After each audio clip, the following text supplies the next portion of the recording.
ৰাজ্যৰ অংগনবাদী কৰ্মী সহায়িকাৰ অৱসৰৰ পিছত 4 লাখ আৰু 3 লাখ টকাকৈ লাভ কৰিব এককালীন ধন।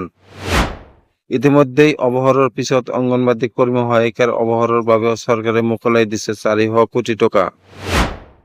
এই কথা সদৰি কৰি বিত্ত তথা সমাজ কল্যাণ বিভাগৰ মন্ত্ৰী অজন্তা নেওগে দেওবাৰে সন্ধিয়া এদিনীয়া কাৰ্যসূচীৰে নগাঁৱত উপস্থিত হোৱা অসম চৰকাৰৰ বিত্তমন্ত্ৰী অজন্তা নেওগে দুটাকৈ বিভাগৰ সৈতে পৰ্যালোচনা বৈঠকত অংশগ্ৰহণৰ পিছত সংবাদ মাধ্যমৰ সন্মুখত কৰিলে কেইবাটাও গুৰুত্বপূৰ্ণ মন্তব্য।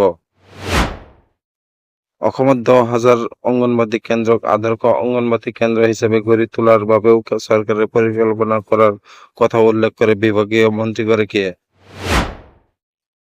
তদুপৰি নিৰ্মাণ কাৰ্য চলি থকা আদৰ্শ অংগনবাদী কেন্দ্ৰসমূহৰ নিৰ্মাণ কাৰ্য অহা অক্টোবৰ মাহৰ প্ৰথম সপ্তাহৰ ভিতৰত সম্পন্ন কৰাৰো নিৰ্দেশ দিয়ে মন্ত্ৰী অজন্তা নেওগে। দেওবাৰে সন্ধিয়া মন্ত্ৰীগৰাকী নগাঁও জিলাত উপস্থিত হৈ নগাঁও জিলা আয়ুক্তৰ কাৰ্যালয়ৰ সভাকক্ষত কৰ, মহিলা আৰু শিশু বিভাগৰ এক পৰ্যালোচনা সভাত অংশগ্ৰহণ কৰে। সভাত মন্ত্ৰীগৰাকীয়ে আদৰ্শ অংগনবাদী কেন্দ্ৰসমূহৰ নিৰ্মাণ কাম অহা 2 অক্টোবৰৰ ভিতৰত সম্পন্ন কৰিবলৈ আৰু আদৰ্শ অংগনবাদী কেন্দ্ৰ নিৰ্মাণ কৰিবলৈ থকা নিৰ্মাণ কমিটি আৰু মাটিৰ সমস্যাৰ সমাধান অহা 7 দিনৰ ভিতৰত কৰিবলৈ নিৰ্দেশ দিয়ে। তদুপৰি মন্ত্ৰী অজন্তা নেওগে বেটি বচাও আৰু বেটি পঢ়াও আঁচনিখনৰ সজাগতা ব্যাপক হাৰত জিলাখনত প্ৰসাৰ কৰিবলৈও আহ্বান জনায়।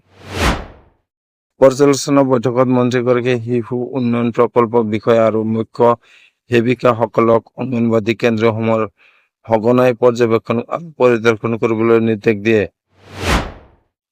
ইয়াৰ পিছতে মন্ত্ৰীগৰাকীয়ে ৰাজহ আৰু কৰ বিভাগৰ ৰাজহ সংগ্ৰহৰ বিভিন্ন দিশৰ অগ্ৰগতিৰ খতিয়ান লয়।